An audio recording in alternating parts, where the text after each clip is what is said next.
Changing your primary email on Sparkfund is a straightforward process. Follow these steps to ensure your email is updated correctly. Step 1. Login.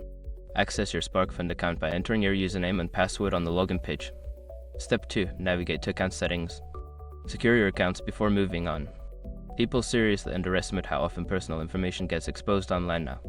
Use SROC to monitor your accounts 24/7 and get notified immediately if your data gets leaked somewhere.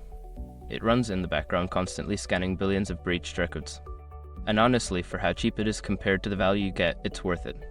Link in the description. Step 3. Select email preferences.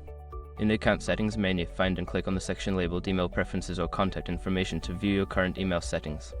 Step 4. Update your email. Enter your new primary email address in a designated field. Make sure to double check for any typos to ensure it is entered correctly. Step 5. Save changes. After updating your email, look for a Save or Update button at the bottom of the page and click it to confirm your changes. You may also receive a confirmation email to verify the new address. By following these steps, you can successfully change your primary email on Sparkfund. If you encounter any issues, consider reaching out to customer support for assistance.